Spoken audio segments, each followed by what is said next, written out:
Ele é bem provocativo, né? Não é? Quem convive mais com ele sabe, né? Bom, eu amo contar história. E, de fato, eu sou apaixonada pelo Velho Testamento.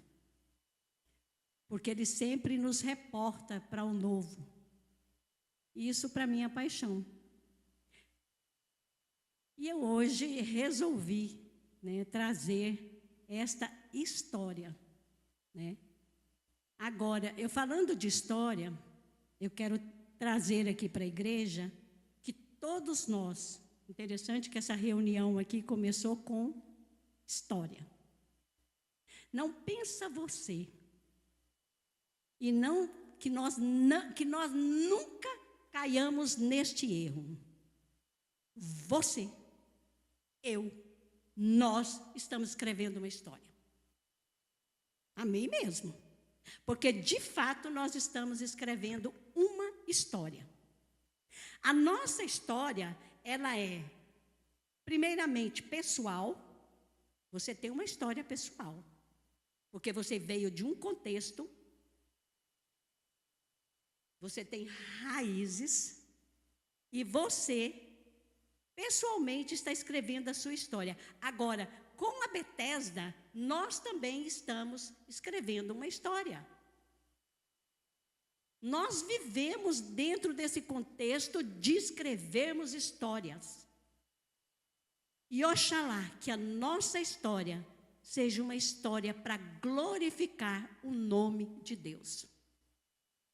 Que não venhamos a escrever uma história alienada. Alienada do propósito de Deus, alienada do chamado de Deus. Porque todos nós, de fato, fomos chamados para escrever a nossa história. Por isso a Bíblia é cheia de histórias. E essa história que eu vou transmitir aqui, eu tenho que trazer, como os pastores, pregadores sobem aqui e falam que vai falar o quê? Pano de fundo, é? É o chamado pano de fundo. Eu tenho que trazer essa introdução para que eu possa descrever essa situação caótica de Israel no reinado de Acabe. Porque foi uma tragédia, né? Ele, por si só, ele não foi fiel ao Senhor. Todos nós sabemos disso, né? Aqueles que leem a Bíblia, cronologicamente, sabem que ele não foi fiel ao Senhor. E como não bastasse, ele ainda arruma uma mulher idólatra, que eles, juntinhos, entendeu? Fazem coisas terríveis naquele período de Acabe. E não pensa você que Deus, Ele é o Senhor da história. O Senhor, Ele é o Senhor da história. Isso foi orado aqui. Deus é o Senhor da história. E Deus não ia deixar isso, gente, sem usar a justiça dele e aplicar a indignação dele para com Acabe e Jezabel. E o mais incrível, que eu queria abrir aqui um parêntese, é que Acabe era um rei muito manhoso, caprichoso, cheio de mania, e me casa ainda com uma mulher daquela diabólica. O que você acha? Foi isso que aconteceu. Ele era tão mimado, ele era um homem tão caprichoso, que olha para você ver, numa negociação que ele queria fazer com um proprietário de uma vinha, que era Nabote, eu também acredito que vocês já devem saber,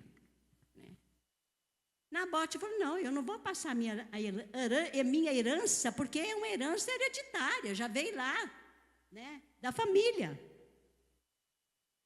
Aí ele fica todo dengoso, manhoso. E sabe o que ocorre? A mulher chega em casa, como muitos homens têm por aí, naquele capricho dele, ela vai e pergunta para ele o que ele tinha, porque ele estava daquele jeito, sem comer. Oh, pobrezinho. Aí ele vai e conta o sucedido. De que Nabote não quis negociar com ele. Aliás, a vinha que ele tanto ansiava. Ou ele desejou a grama verde do vizinho. Ele desejou mesmo, ele ansiou por aquilo e não conseguiu. Infelizmente, tem muitos maridos assim também. E mulheres também, como, né, semelhantes a Jezabel. É muito triste, irmãos. Muito triste. Porque, olha, ele começou a governar Acabe, e ele, associado com essa mulher, ele provocou uma tragédia tão grande naquele período do governo dele, que aquilo foi mexendo com o Senhor. Aquilo ali foi deixando o Senhor indignado, porque ela era uma idólatra, ela servia a Baal, ela roubava, associado com ele, ela tirava do povo de Deus para alimentar, sabe quantos profetas? 850 profetas de Baal e mais outros deuses lá que eu não sei, entendeu? Na mesa dela. Era uma perseguição terrível. Nesse período inicial, nós tínhamos Elias, o profeta. E vocês sabem, Elias, o que ocorreu com Elias, não sabem? Elias ficou tão saturado com aquela perseguição, tão saturado, que ele fez todo aquele, lá no Monte Carmelo, sacrificou, provocou ali os adoradores de Baal, que aquilo ali foi uma provocação enviada mesmo, Deus mandou aquela provocação, entendeu? E o que ocorreu? Aquilo ali foi um desgaste para Elias. Foi um desgaste tão grande para Elias, que depois o que Elias faz? Igreja, vocês que leem a Bíblia. Depois de tudo ocorrido lá no Monte Carmelo, fugiu. Exatamente, fugiu. E se escondeu ali, ficou lá na caverna. Um profeta, gente, olha o que a mulher aprontava. E tudo debaixo das fuças de Acabe. Ele foi deixando o país nas mãos daquela mulher idólatra. Ou seja, ele não governava. E quando tinha as mágoas dele, né, ela ia consolá-lo à maneira dela e sacrificava toda a nação de Israel. E aquilo ali foi provocando em Deus uma indignação terrível, terrível. E é tão interessante o fato da história, e eu fico assim imaginando que todos nós, como escrevemos história, eu vejo Jesus, por exemplo, vou lá no Novo Testamento. Existem uns personagens que são inseridos na nossa história, como aqui também foi inserida personagens aqui nessa história. É tão interessante isso. Tá? Porque Jesus, por exemplo, eu sempre fiquei com aquele ponto de interrogação. Quem foi que emprestou aquela casa para Jesus fazer aquela ceia? Um personagem qualquer. Já pararam para pensar? Que nada, a gente lê a Bíblia aleatoriamente e nem observa. a gente passa por cima. Não é verdade? E os pãezinhos que aquele jovenzinho levou lá para Jesus? Quem é ele? Você sabe? Personagem qualquer. Assim é a vida. Deus vai nos enviando alguns personagens que você não está nem aí. Mas eles são enviados, porque nada passa desapercebido pelo nosso Deus. Ele nos vê de longe. Ele sabe de tudo. Então eu acho maravilhoso, é isso aí. Eu fico encantada, eu digo, mas como isso funciona? Como é que Deus vai assim, inserindo vidas, né? Você vê, por exemplo, quando chegou aquele rei que foi governar e ele quis fazer um ajuste todinho lá na nação. Eu não sei bem, não estou lembrado o nome daquele rei. Ele queria, entendeu? Fazer uma reforma. Foi aquele rei que foi um reformador com relação à lei. Ele mandou buscar quem? Porque eles não lembravam onde é que estavam os pergaminhos, aquela coisa toda. Quem é que eles foram buscar? Vocês lembram? Cadê os leitores da Bíblia aí? Uda. Os caras profetizam Uda. A mulher apareceu de repente assim. Eu digo, meu Deus do céu, como é que é isso? O que essa mulher aprontou aqui? O que ela fez? Ela entrou na história. É isso que eu estou trazendo aqui para os irmãos. Vidas e mais vidas que entram na sua história e que você não sabe nem de onde surgiu. Personagens e mais personagens. E nós vamos escrevendo a nossa história, e às vezes de uma forma aleatória. Eu fico apaixonada, e sou apaixonada sim. Porque eu acho incrível esse movimento que Deus faz nas nossas vidas. Ele está fazendo um movimento na sua vida, na sua história. Você sabe. E às vezes passa de uma forma que você nem sequer atina. Porque vive distraído. Pela manhã aqui agora nós estamos orando. O Senhor nos livra da distração. Mas a gente se envolve com muita coisa e não percebe. E acabamos escrevendo uma história de uma forma tão assim, que não tem significado, não tem valor para você. Mas não é assim. Deus não faz nada, absolutamente nada, que não traz um retorno para Ele. Para beneficiar o reino. Para beneficiar o propósito que Ele tem nas nossas vidas. E assim foi nesse governo horroroso de Acabe.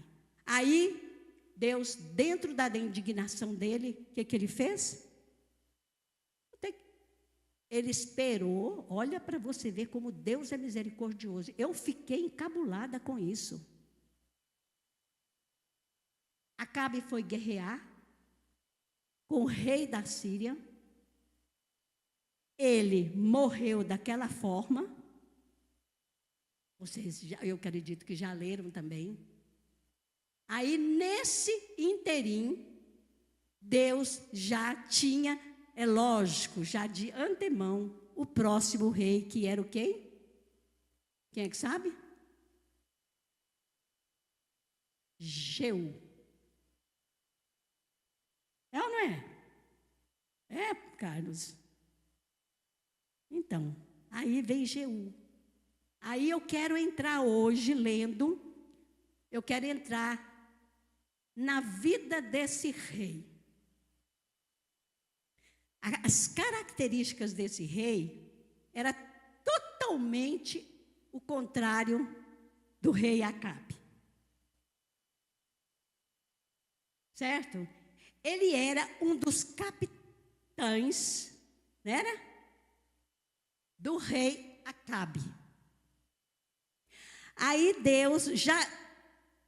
Elias já tinha ido embora, foi levado por uma carruagem, mas antes disso, depois dos dias que ele passou lá na caverna, Deus manda ele ungir quem? O outro profeta? Eliseu. Aí ele vai ungir Eliseu. Já Eliseu, no período dele, ele pede para um profeta ir lá, aonde eles estavam reunidos, capitães, lá de Acabe, certo? Quer dizer, que foi de Acabe no caso, né? Mas ele já unge quem? Jeú. E é tão interessante a característica desse Jeú, que eu falei, meu Deus do céu, que coisa incrível. E aqui nós vamos ver essa característica. Ele era um homem valente, ousado, destemido, nada parava aquele homem. Esta foi a razão de Deus ter chamado Jeú. Nada segurava aquele homem. Você vai observando aqui na história, ele recebeu a incumbência de Deus e ele seguiu. Do jeitinho que Deus disse para ele, ele ainda foi. Ele fez algumas coisinhas a mais que ele matou. Quem Deus não mandou matar, mas tudo bem. De tão valente que o homem era.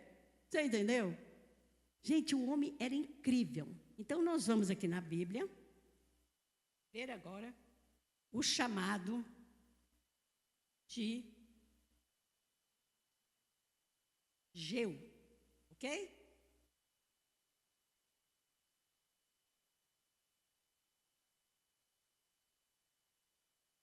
Gente, eu anotei tanta coisa que eu fico assim, meu Deus, onde é que eu vou achar? Bom, vamos aqui, 2 Reis, capítulo 9. Então, nós vamos pegar aqui. Posso ler, igreja? Então, vamos lá. Então, deu para vocês acompanharem? Ah, tá. Então, o profeta Eliseu chamou um dos filhos dos profetas e lhe disse, cinge os teus lombos e toma uma vasilha aqui, entendeu? Aqui está a almotolia de azeite na tua mão, vai a Ramote de Gileade. Chegando lá, vê onde está Jeú, filho de Josafá, filho de Nissi, e entra e faze que ele se levante do meio de seus irmãos e leva-o à câmara interior. E toma a almotolia de azeite e derrama sobre a sua cabeça. Observa aqui, viu? A ordem já de Deus. E dize, assim diz o Senhor, ungir-te-ei rei sobre Israel. Então, abre a porta e foge. A ordem de Eliseu para o profeta. Não te detenhas. Pois foi o mancebo, o jovem profeta Ramote de Gileade, e entrando ele, eis que os capitães do exército estavam assentados ali. E disse, capitão, tem uma palavra que te dizer. E disse Jeú, a qual de todos nós? E disse, a ti, capitão. Então se levantou e entrou na casa, derramou o azeite sobre a sua cabeça e lhe disse, assim diz Deus de Israel, ungir-te-ei rei sobre o povo do Senhor, sobre Israel. Observe, irmãos. E ferirás a casa de Acabe, teu senhor, para que eu vingue o sangue de meus servos, os profetas, e o sangue de todos os servos do Senhor da mão de Jezabel. Olha que mulher. Olha quem ele chamou, né? Para ser a esposa dele. O que essa mulher aprontou? Certo? A toda a casa de Acabe, e perecerá, e destruirei de Acabe todo varão, tanto o encerrado como o desamparado em Israel. Porque a casa de Acabe hei de fazer como a casa de Jeroboão, filho de Nebate, e como a casa de Baasa, filho de Aías. Os cães comerão a Jezabel, no pedaço do campo de Jezreel. Não haverá quem a enterre. Então abriu a porta e fugiu. Certo? E saindo o Jeú aos seus servos, seu senhor disseram-lhe, vai, tudo bem? Por que veio a ti esse louco? Porque todo profeta naquele tempo era chamado de louco mesmo, né? Não sei se hoje é assim, mas ele lhes disse, bem conheceis o homem, o teu falar. Essa é a resposta de Jeú. Mas eles disseram, é mentira, agora faze-nos saber. E disse, assim e assim me falou, dizendo, assim diz o Senhor, ungir-te-ei rei sobre Israel. Então se apressaram, tomaram cada um o seu vestido, pôs debaixo dele, no mais alto degrau, e tocaram a buzina e disseram, Jeú reina. Tá bom. Começou o reinado agora de Jeú. Jeú reina. Assim Jeú, filho de Josafá, filho de Nissi, conspirou. Primeiro já foi pegando, ele já começou. Ele já começou a incumbência dele. Deus já deu, ele não parou nem para pensar. Ele nem parou para pensar, já obedeceu logo. É isso, entendeu? No final que a gente vai entender como é a obediência. Ele já começou aqui, ó. Volta, aí, ó, para você ver. Assim Jeú, filho de Josafá, filho de Nissi, conspirou contra Jorão. Tinha, porém, Jorão cercado Ramot de Gileade, ele e todo Israel, por causa de Hazael, rei da Síria. E aqui ele começa a eliminar toda a parentela de Acabe. Toda. Sabe o que é toda? Toda a parentela.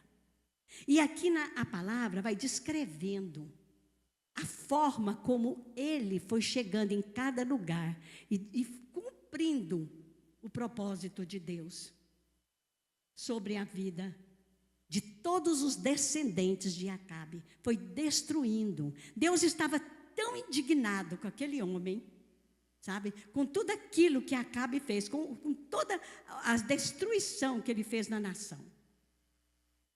Porque até o próprio Acabe, ele não foi fiel a Deus. Ele tinha também adoração a outros deuses. Alguém também aqui de manhã estava orando e falando a respeito dos nossos ídolos. Eu, ídolo? Eu tenho ídolo? Tem sim. Tem coisas que nós colocamos em primeiro lugar. Essa irmã estava aqui orando, falando, de certa forma, pedindo perdão ao Senhor a respeito dos nossos ídolos. Ou você acha que você não tem nenhum ídolo? Existem coisas que você prioriza, coloca no lugar do nosso Deus. Então, são ídolos. Não é verdade? E esse foi o propósito de Deus na escolha de Jeú. Porque Deus conhecia o temperamento de Jeú. Deus conhecia o caráter de Jeú. Deus sabia, até a forma, interessante, até a forma dele guiar uma como é que fala?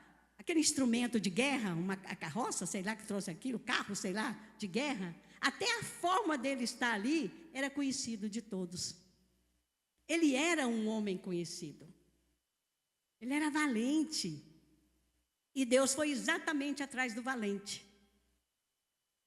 Entendeu? Daquele que o Senhor sabia que era fiel. Ele era fiel, com certeza, a Acabe. Mas aí, Deus o chamou pela fidelidade dele. Então, Deus nos surpreende nos chamados. Deus vem sobre as nossas vidas. Ele conhece aquele que é fiel, aquele que tem caráter, aquele que não se deixa levar. Porque Acabe, como rei, ele parecia que ele servia o Senhor, mas não servia. Ele servia os deuses que a mulher dele apresentou para ele.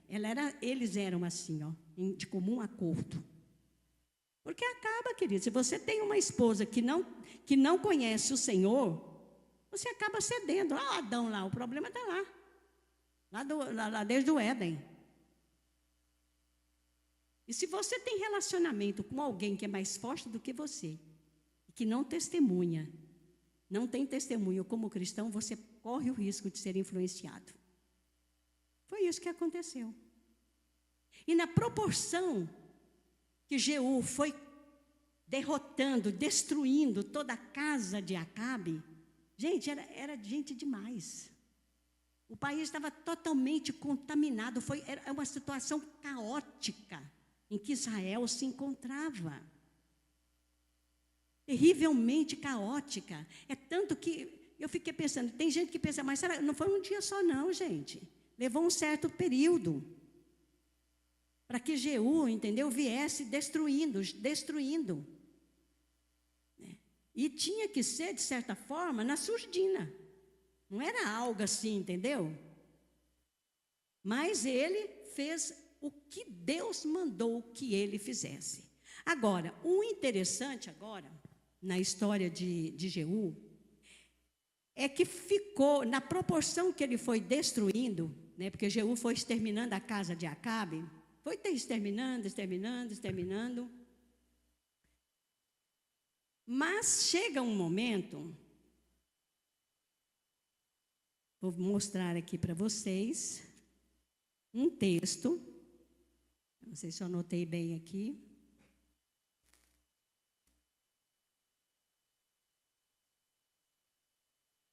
Ele foi caminhando, destruindo.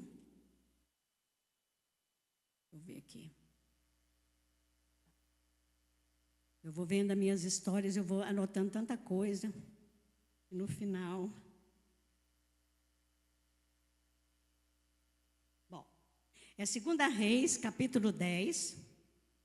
Vamos ver se essa é interessante aqui. Capítulo 10.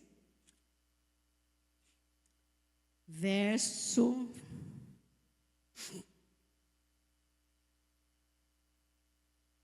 15. Na proporção que ele foi destruindo, eu lendo aqui, eu falei, meu Deus do céu, tinha tanta gente assim, contaminando aquela nação. Eu fiquei pasma. Pasma, porque era idólatras demais. O país estava totalmente, quase que paganizado, sabe? Idólatra. É como eu falei anteriormente, o país estava numa situação caótica. Então, veja bem, aqui entra um personagem que eu quero trabalhar em cima disso.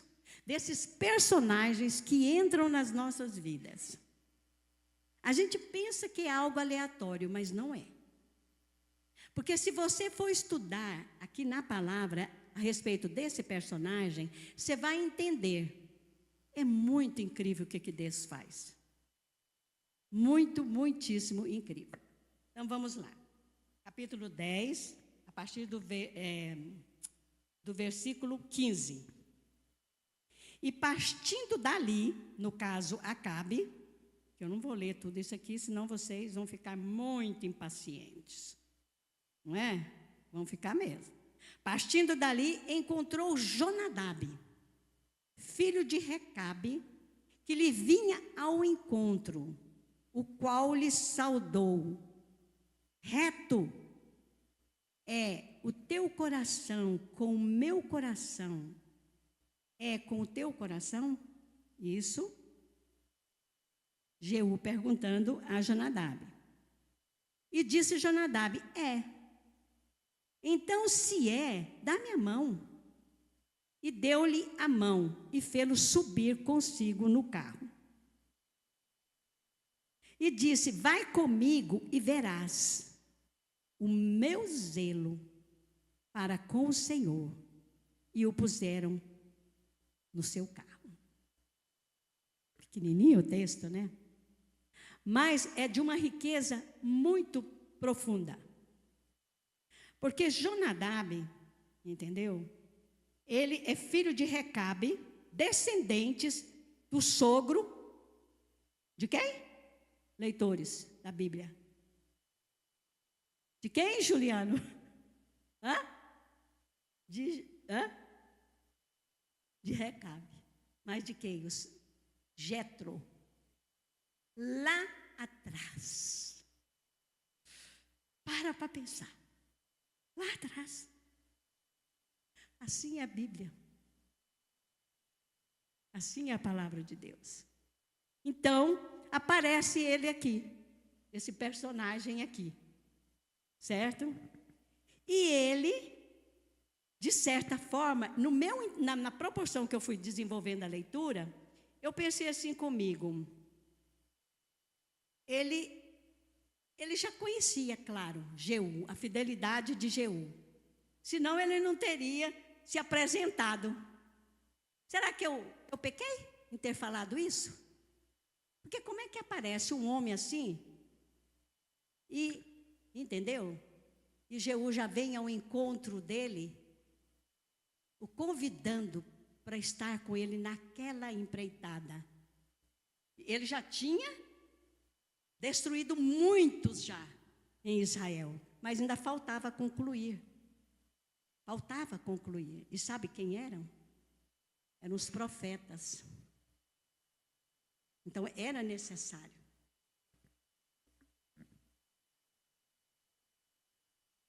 E aqui nós podemos ver a fidelidade de uma cultura, que aquilo ali, os recabitas, vocês lembram do que eles eram proibidos de comer? Tinha uma alimentação específica deles, certo? Eles, por exemplo, eles tinham que morar em tendas, certo? É impressionante. Eles tinham assim, não tinha aquelas regalias daqueles que moravam nas cidades, né? Então, mas eles eram fiéis a Deus, em todo o tempo foram fiéis, descendentes deles. Na proporção que Israel, o tempo foi passando, eles eram fiéis ao Senhor. É muito interessante esse encontro aqui de Jonadab, porque só a pergunta dele, né, para Jonadab é constrangedora. Porque encontrar uma pessoa e de repente a gente tem assim, pensa mesmo que não, ele já tinha um certo relacionamento, penso eu. E aqui começa então esse personagem. Por que eu resolvi falar a respeito desse personagem? É exatamente porque todos nós estamos escrevendo uma história.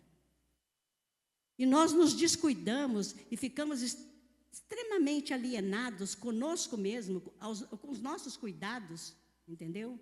E esquecemos das pessoas, de quem a gente encontra no dia a dia e daqueles que aparecem nas nossas vidas.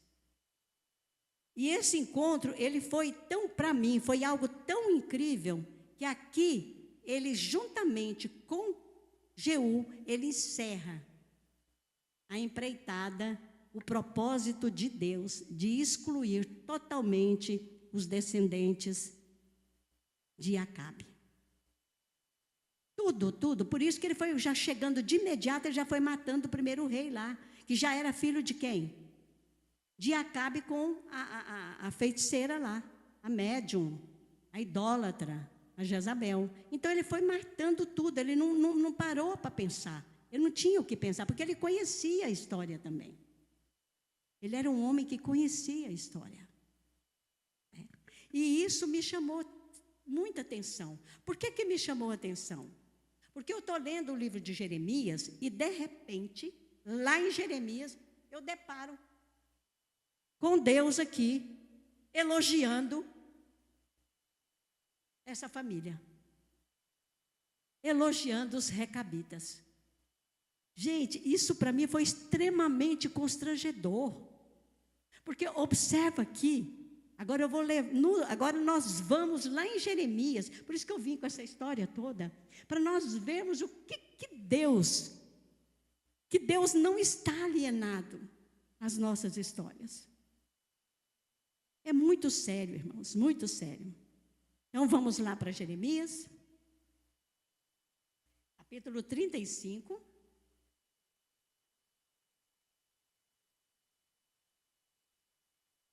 Abriram? Já? Alguém pode ler para mim? Agora já estou falhando a minha voz aqui. A obediência dos recabitas é dada a Judá, subtítulo aqui, como exemplo. Então é aquele lá que, saiu com Jeú para matar todos os idólatras, Aí aqui em Jeremias, uma média mais ou menos de 300 anos depois. Deus, alguém expressando aqui na oração, o Carlos, que Deus é fiel. Ele não é só fiel.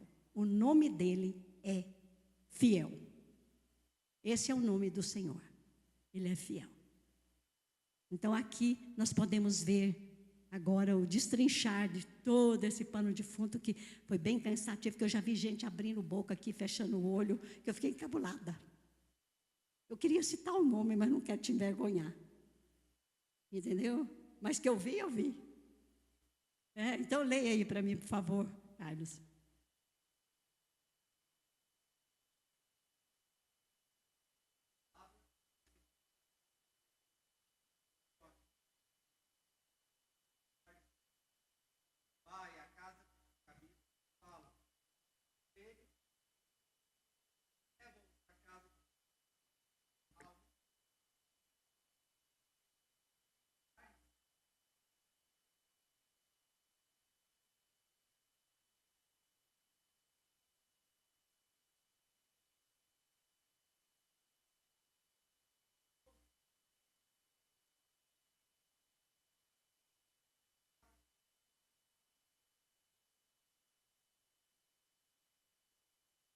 Ana, assim, Gigdalias.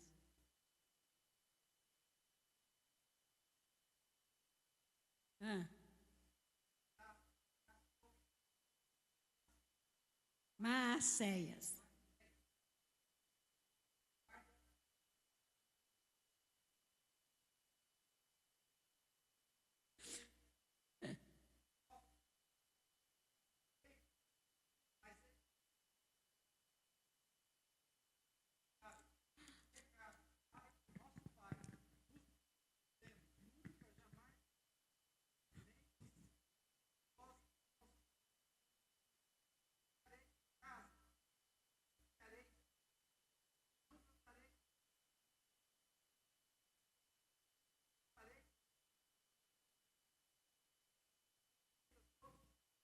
Aham. Sim.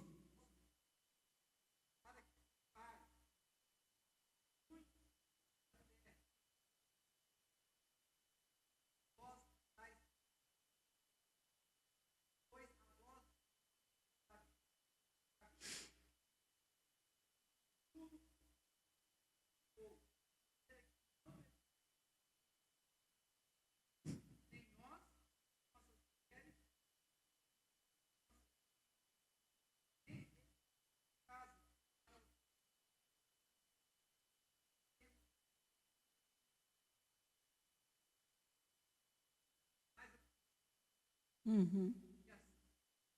Uhum.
Uhum.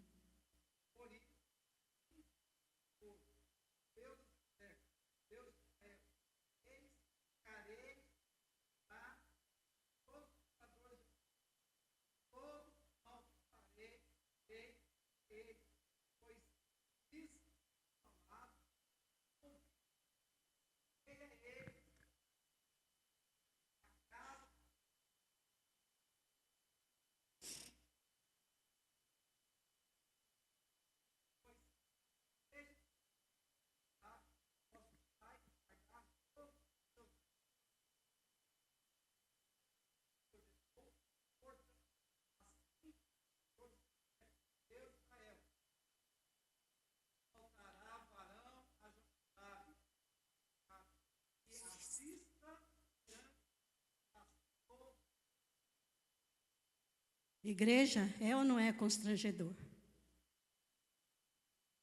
Às vezes nós lemos e passamos por cima. Lei. Leis humanas.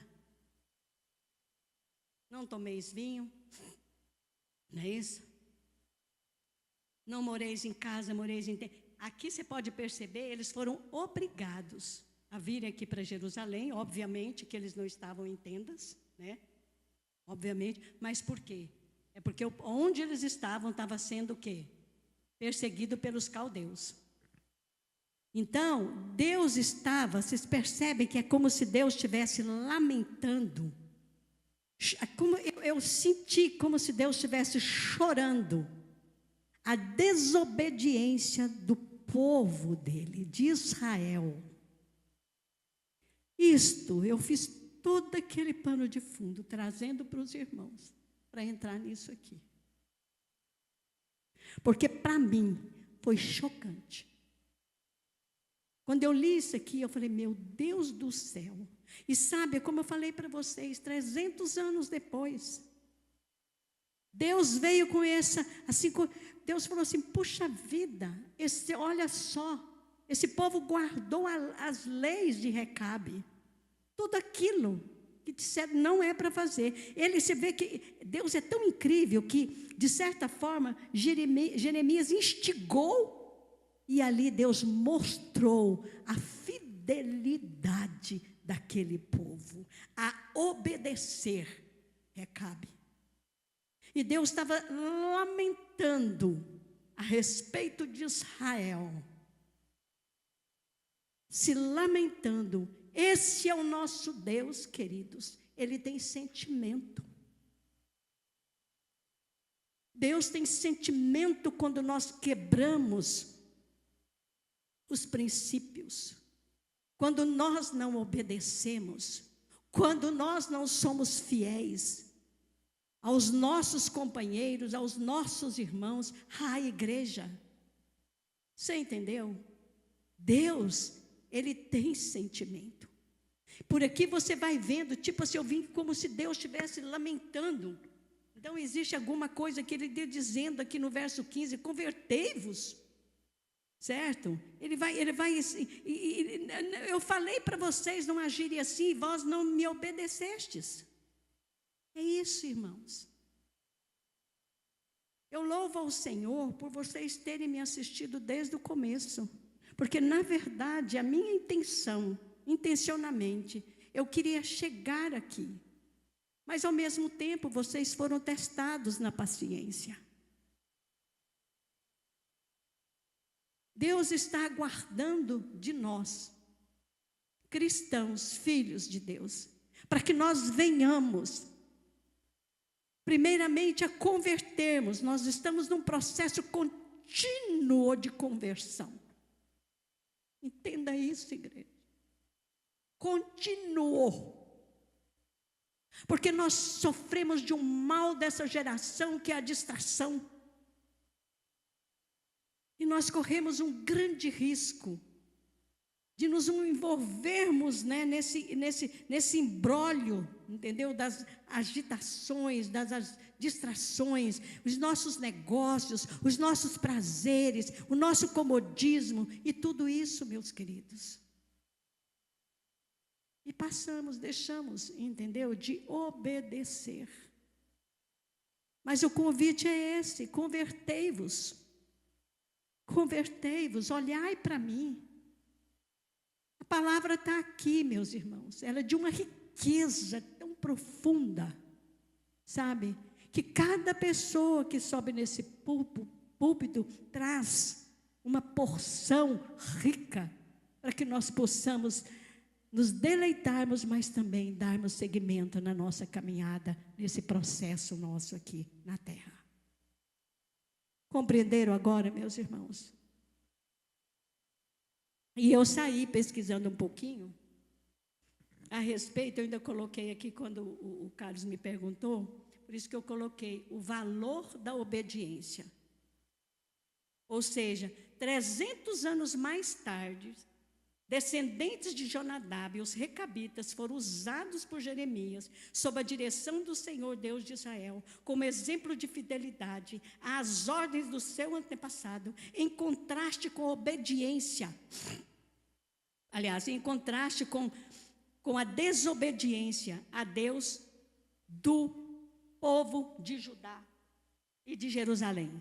Jonadab mandara os recabitas morar em tendas, não fazer sementeira, nem plantar vinhedos e nem tomar vinho. Quando Jeremias lhes ofereceu vinho, eles recusaram, citando o mandamento. Veja bem. Recusaram, citando o mandamento do seu antepassado Jonadab. Em vista de tal fidelidade, ou seja, da obediência, o Senhor prometeu que sempre ia ter, diante da face dele, um adorador, descendente de Jonadab. Então foi isso, meus irmãos. Então deu para você ver o quão eles eram fiéis àqueles princípios. Nós somos assim, querida igreja? Somos assim? Nós nos descuidamos, né? E como descuidamos? Acho que o nosso passatempo é descuidarmos. Que o Senhor tenha misericórdia de nós e que nós venhamos entrar nesse processo aqui de conversão diária e termos prazer de obedecer os mandamentos do Senhor. O não é para livramento, é para proteção. Por isso, às vezes, nos rebelamos porque nós não queremos ouvir o não. Que o Senhor tenha misericórdia de nós. Essa era a minha história para compartilhar com a igreja. Mas aí eu trouxe para vocês tudo que, pano de fundo meio desgastante. Mas o meu amigo Lázaro e irmão falou que não. Eu louvo ao Senhor, muito obrigada por ter me ouvido. Realmente não é fácil subir aqui nesse púlpito. Essas carinhas, tudo aqui olhando para mim. Não importa a idade, gente. Mas eu louvo ao Senhor porque você ouviu. Então vai lá, comece a acompanhar essa história e coloca em prática. Amém? Satisfeito, senhor? Para começar, tá bom.